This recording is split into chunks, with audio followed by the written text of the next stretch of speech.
Hi lovelies, welcome to Vintage Mike Tales and thank you for being here. Tonight's story is about a woman who believed in love and longed for it with all her heart. This one is for those who love quietly, who feel deeply, and who see the world a little differently. It's dedicated to every autistic heart, to the beauty of honesty, tenderness, and love that understands without needing to fix. May you always find someone who loves you unconditionally. Now sit back, relax, and let's begin. The night air in New Orleans hummed softly, as if the city were breathing along with the jazz spilling faintly through the open window of Stephanie Douglas's apartment. Trumpets wailed from the quarter in the distance, low and mournful, like the sound of a heart remembering. Stephanie sat cross-legged on her bed, a single lamp glowing beside her, a stack of cream-colored envelopes resting on the quilt like a quiet confession. She wasn't writing tonight, not yet. She was rereading. Each envelope was addressed in her graceful handwriting. None had stamps. None had ever been meant to leave her hands. Her fingers brushed the topmost one, its paper slightly wrinkled from years of being opened and closed again. To Brian Reyes it read, "Just seeing his name," made her chest tighten in that strange way that wasn't quite pain and wasn't quite longing, but something in between. She smiled to herself, though it was a sad smile. Brian had been her neighbor 4 years ago, back when Stephanie was still learning how to live with silence, without mistaking it for loneliness. She was autistic, not broken or distant, just wired to feel the world in sharper colors, louder sounds, deeper silences. He never made her feel strange for it. He'd helped her carry her books in on moving day, offered her iced coffee every morning from his porch, and treated her hesitations like poetry, pauses that meant something, not flaws to be fixed. He'd simply listened, and she had loved him for that, quietly, without ever saying a word. She had written him a letter after he moved to Washington, pouring out everything she could never say in person. "You make stillness feel like home," she had written. "And I don't know what to do with that kind of peace." But she had folded it, sealed it, and placed it in her drawer like every letter before it. The drawer had become her ritual, her release, her private world of almost. Stephanie's life from the outside was the kind that made others whisper admiration. 30 years old, tall, elegant, a respected doctor at St. Augustine's Medical Center. Her colleagues called her brilliant. Her patients called her graceful. She worked with meticulous precision, spoke softly, and lived alone in an apartment that smelled faintly of lavender and paper. Yet beneath all that grace was an ache she could never quite explain. She loved people fiercely from afar. From across rooms she admired the curve of a smile, the warmth of a voice, the way someone's eyes could soften when they talked about what they loved. But when they got close enough to touch, to really see her, they noticed the small pauses in her sentences, the way she struggled with eye contact, how she needed her routines like oxygen. And then they left. Every time. Her mother used to say, "Baby, you're too deep for most people. They drown before they learn to swim." Stephanie had stopped trying to explain herself after that. So instead she wrote.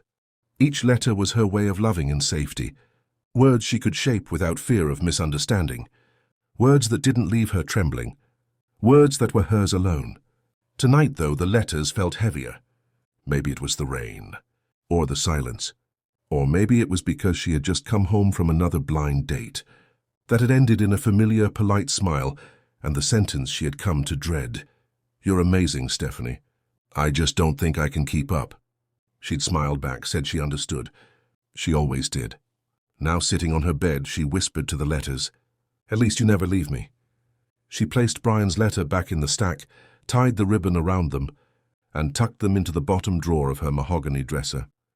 She had no idea that would be the last time she'd ever see them there. The next morning was like any other. Stephanie, dressed in her white coat and pale blue scrubs, pinned her hair neatly, and walked to work under the scent of wet magnolias. The hospital corridors greeted her with their hum of machines. The rhythm she understood best. Here things made sense. Cause, effect. Diagnosis, treatment, predictable, safe. She was reviewing patient charts in the staff lounge when her colleague, Mariah, peeked in. "Hey, Dr. Douglas, you expecting a delivery?" Stephanie looked up. "A delivery?" Mariah pointed toward the nurse's station. A courier stood there, holding a clipboard and a small empty envelope box. "Said he dropped something off yesterday." Letters or something. Looked old-fashioned. You know, handwritten? Stephanie froze. Letters? Yeah, Mariah laughed. Who even mails stuff anymore, right? But Stephanie wasn't laughing. She felt her heart tumble out of rhythm. The box, the drawer. No, it couldn't be. She excused herself and went home early, her mind racing. When she opened the drawer, her breath caught. Empty. The space where her secrets had lived for years was bare except for a single ribbon and a faint outline of where the stack had rested. Her stomach dropped. Her cleaning lady had been here 2 days ago. Mrs. Latham, kind, elderly, always humming gospel songs. Stephanie could see it now. The woman must have found the letters, mistaken them for unsent mail, and decided to be helpful.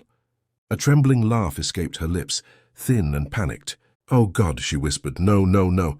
She clutched the drawer handle, knuckles white, trying to steady her breathing. But her phone began to buzz on the nightstand before she could. Unknown number. Hello? Hey, Stephanie. It's Jason.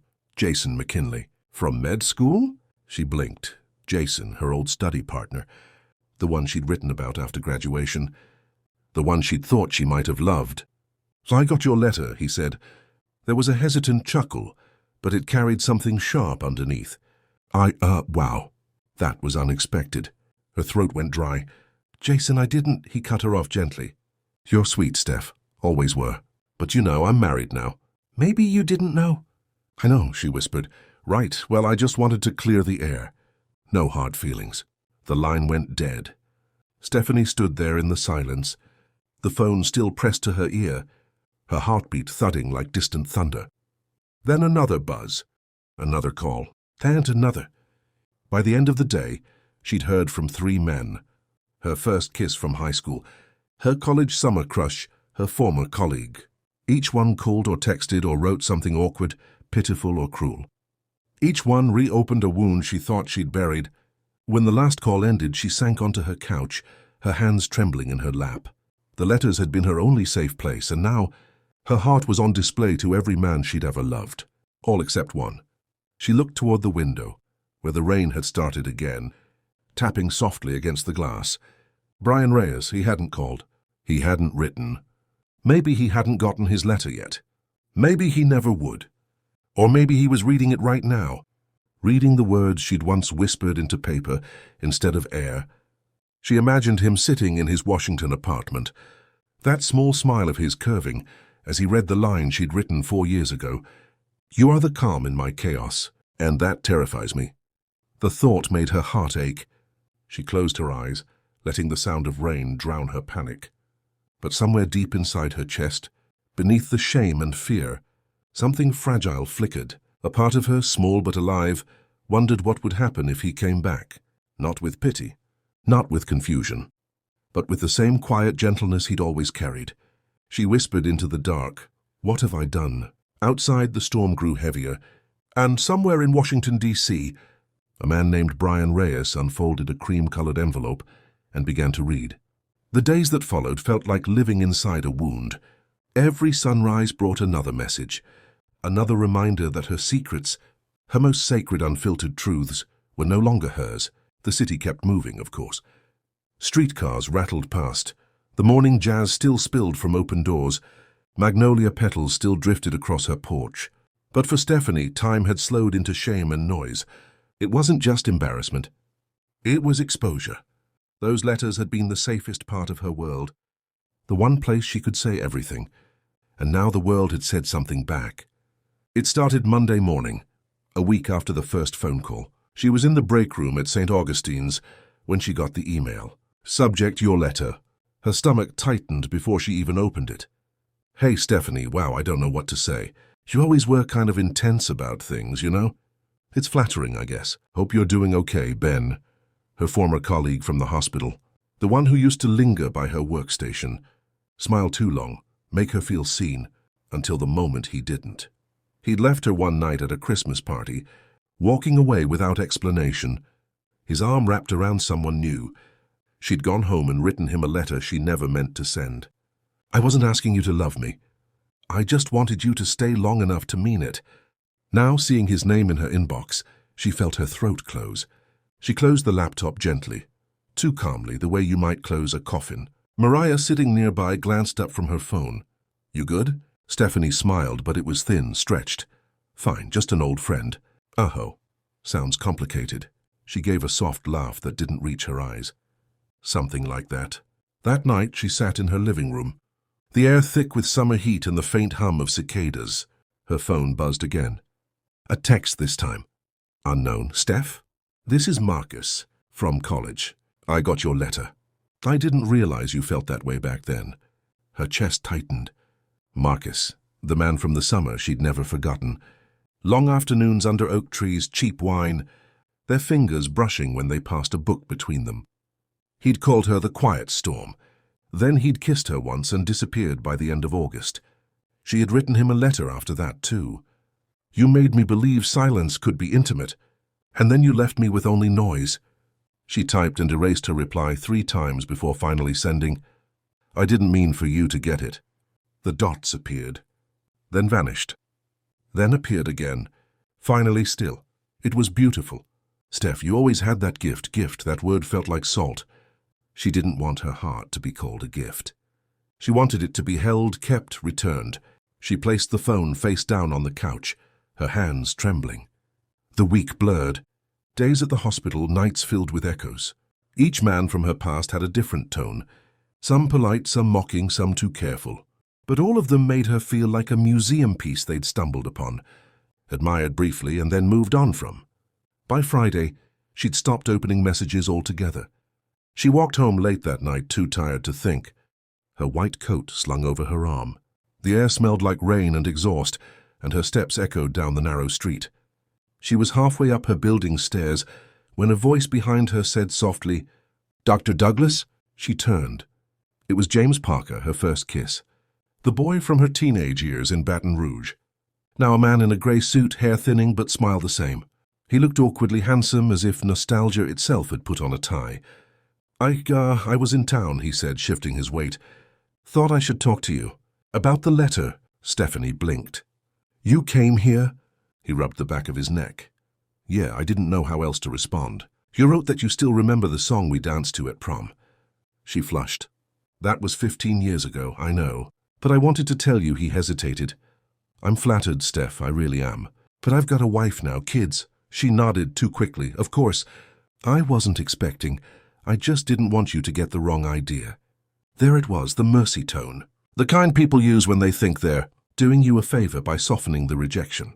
"Don't worry," she said, her voice steady but trembling underneath. "I never do." He smiled, relieved, and walked away. She watched him until he disappeared into the night. When she got inside, she closed the door and pressed her back against it, letting the tears come quietly. She didn't know how long she sat there, the sound of her own breathing filling the apartment. It was past midnight when she finally moved, walking to the window. The streets were empty now, glistening from rain. Her reflection stared back at her, tired eyes, elegant posture, a woman who looked composed but felt unraveled. She whispered to herself, "You wrote the truth, and the truth hurt everyone, including you." Her phone buzzed again on the counter. Another unknown number. For a long moment she just stared at it. Then she picked up. "Hello?" There was silence. Then a voice she hadn't heard in 4 years. "Stephanie?" Her breath caught. "Brian." He exhaled softly. "Hey, yeah, it's been a while." She gripped the edge of the counter. You got my letter." "I did." His voice was warm, low, a little rough, like he'd been holding too many words in his chest. "I read it 3 times before I believed it was real." Her heart was pounding now, so hard she thought he might hear it through the phone. "Did you hate it?" she asked. He gave a soft laugh. "No, God, no. I don't even know how to talk about it. But I needed to call you." "Why now?" "Because," he said, "you wrote things I never thought anyone saw in me, and I can't stop thinking about them." She swallowed, trying to steady her voice. "I didn't mean for it to be sent." "I figured. But I'm not sorry it was." Silence stretched between them, full but not uncomfortable, the kind of silence that once defined them. The stillness she'd always felt around him. "How are you?" he asked finally, embarrassed, exposed, tired. He was quiet for a moment. "You don't sound like the woman I remember." "I'm not," she whispered. "The woman you remember never thought anyone would read her heart out loud." Brian's voice softened.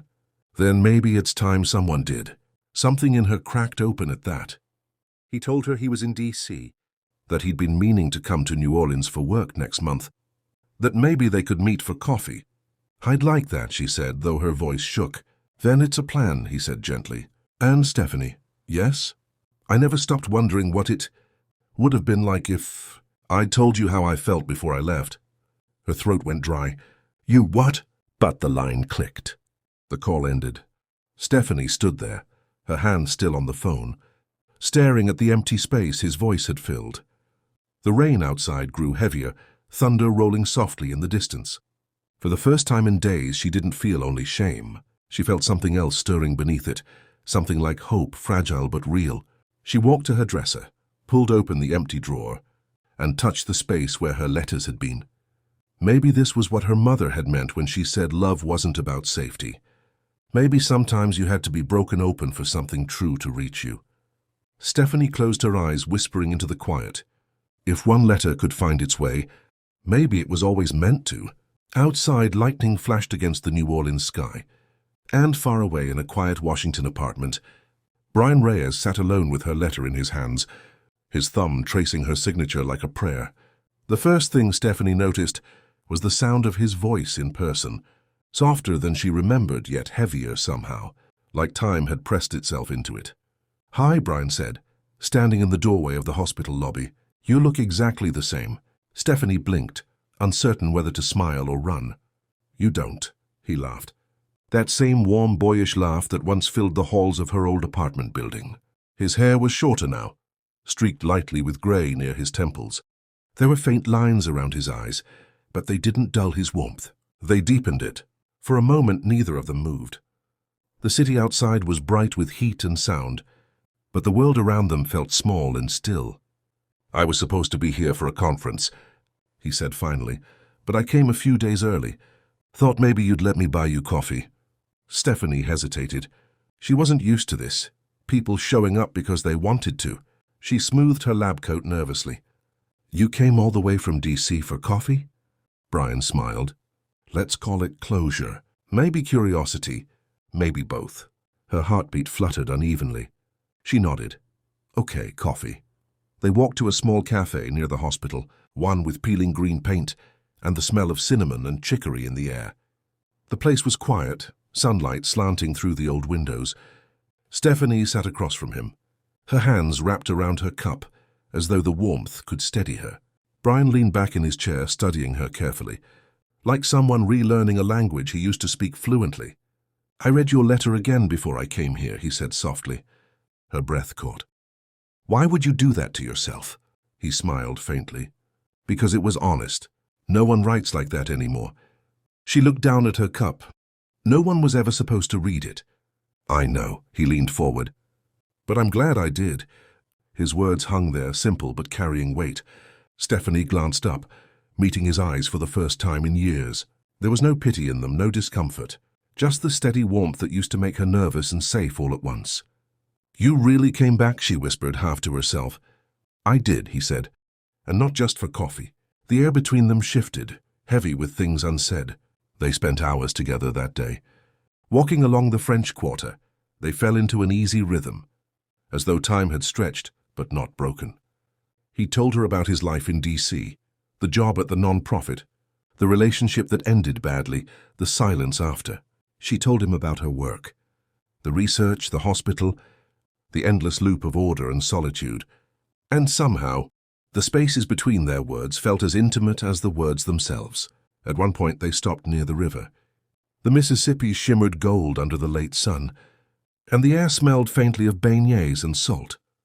You know, he said quietly, when I got your letter, it was the first time in years someone said something to me without expecting me to fix it. She turned to him. What do you mean? He smiled ruefully. My last relationship was all about pretending. Pretending I was okay, pretending she was okay. But your letter, it didn't ask for anything. It just told the truth. You said I made you feel calm and that terrified you. Her cheeks flushed. I didn't mean to make you remember that. But you did. And it made me realize something. What's that? That I've been running from the only kind of love that ever felt real to me. Her breath hitched. She looked away, the sky turning a deep bruised purple. "Brian, don't say that," she whispered. "You don't know me like that anymore. People think they can handle me, but they don't understand what it's like." What's like?" Her voice cracked. "Being me. Needing quiet when they want chaos. Needing space when they want closeness. Always explaining why I am the way I am. And watching the light fade from their eyes when they realize I'll never change enough to make them comfortable." He stepped closer, his expression soft but unwavering. "You don't need to change for anyone. Least of all me." She shook her head. "You say that now. And I'll say it again tomorrow," he said quietly. "And the day after." Her throat tightened. "Don't promise me that if you don't mean it." He smiled faintly. "You think I came all the way here because I didn't mean it." The city around them blurred. The sounds of street musicians. Laughter, cars all distant. Brian reached out, his hand brushing hers, light as breath. She flinched at first, not from fear, but from the shock of being touched gently. He didn't pull away. "I missed you," he said softly, "even when I didn't know I was missing you." Stephanie felt her heart stumble into that familiar, dangerous rhythm, the one she used to silence by writing instead of speaking. But now there were no letters, only this moment. "Brian," she whispered, "I don't know if I can do this."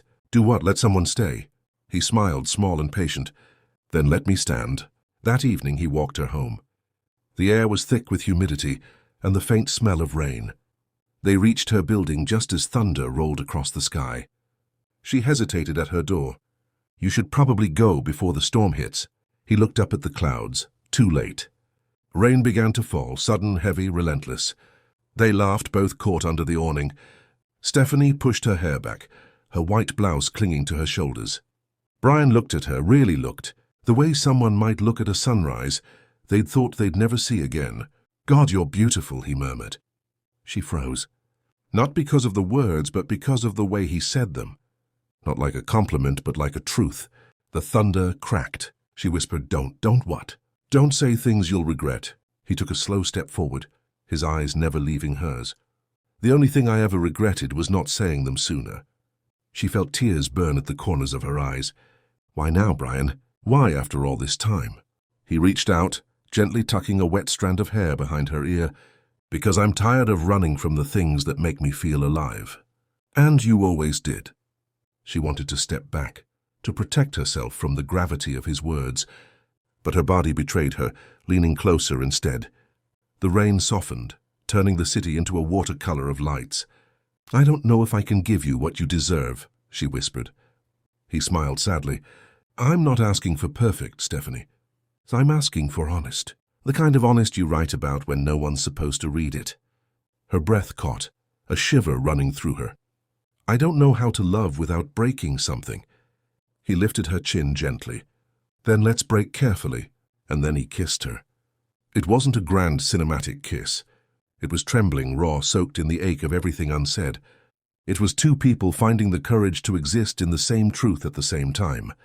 When they finally pulled apart, she was crying quietly. He didn't wipe the tears away, just rested his forehead against hers, their breaths mingling. "Don't run," he whispered. "I'm not," she said. "Not this time." Later, when the rain stopped and the city had gone quiet, they sat by her window, 2 cups of tea cooling between them. He told her about the nights in D.C. when he'd thought of her, the way she used to water her plants at exactly 7, the way she hummed when she was deep in thought. She listened, her heart filling with something that wasn't quite peace but was close enough. When he left that night, he didn't kiss her again. He just said softly, "I'll see you tomorrow, like a promise." After he was gone, Stephanie walked to her dresser. The drawer was still empty, but this time she didn't feel its emptiness as loss. She found a blank piece of stationery, smoothed it flat, and began to write. "Dear Brian, you came back. And maybe for the first time in my life, I believe someone when they say they mean it. I'm terrified. But maybe love is supposed to be terrifying when it's real. If I never send this one, it's only because you already know every word." She folded the page, not to hide it, just to keep it safe. Outside, New Orleans hummed again, alive, endless, and full of second chances. The sun was beginning to set over New Orleans, painting the city in strokes of honey and rose. From her balcony, Stephanie could hear the faint hum of a trumpet somewhere down on Frenchman Street. Slow, aching, beautiful.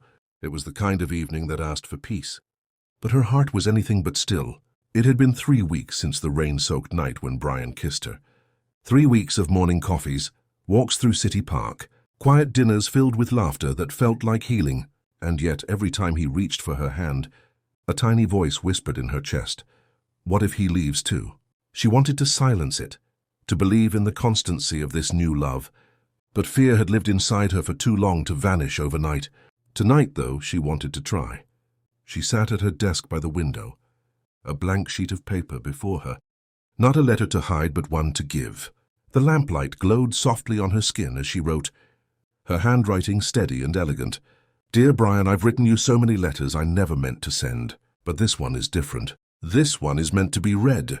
You once told me I was brave for loving people who never loved me back. I don't feel brave. I feel human, raw, and terrified and alive. You came back and changed the way I see love. You taught me that maybe love doesn't have to hurt to be real. Maybe it just has to be true. If I ever doubt again, promise me you'll remind me that I'm not too much, or too strange, or too quiet to be loved. Promise me you'll stay even when the silence feels heavy. I don't need perfection. I just need you. Always, Stephanie." She placed the letter into an envelope but didn't seal it. She wanted him to read it tonight, with her there, not in secret. Brian arrived just after 7, his tie loosened. His sleeves rolled to his elbows. He looked tired, but when he saw her standing by the window, his entire expression softened. "Hey, beautiful," he said gently. Stephanie smiled. "You say that like it's easy." He chuckled, stepping closer. "It is." She handed him the envelope. "I wrote you something." He blinked, surprised. "Another letter." "The last one," she said. He opened it carefully, his thumb tracing the edge of the paper. As he read, the room filled with silence, but not the kind that hurt. The kind that breathed. When he finished, he folded the letter slowly, looking at her like she was something fragile and precious. "You know," he said softly, "I used to think love had to be dramatic, full of fights and grand gestures. But this you, it's the quietest thing I've ever known, and the truest." Her throat tightened. "Does that mean you're staying?" He smiled, stepping closer, until there was only air between them. "It means I never left." She felt her eyes sting. "Brian." He kissed her forehead. "I love you, Stephanie, not despite who you are. Because of who you are." Her tears came freely now, but they weren't born of pain. They were release. She whispered into his chest, "You found me when I stopped believing anyone ever would." He held her tighter. "Maybe I was always meant to find you." In the weeks that followed, their lives began to blend in small, beautiful ways. He started spending more time in New Orleans, extending his work trip into something permanent. She learned to share her space slowly, hesitantly, letting him in not just physically but emotionally. There were mornings when she would cook breakfast in quiet, and he'd read the paper beside her without speaking. That silence no longer frightened her. It felt like harmony. There were nights when her anxiety flared, when sounds became too sharp or the world too bright, and Brian would sit beside her on the floor. No words, just presence. Sometimes he'd hum softly until her breathing steadied. And then there were the moments that made her heart ache with joy. The way he reached for her hand during hospital galas.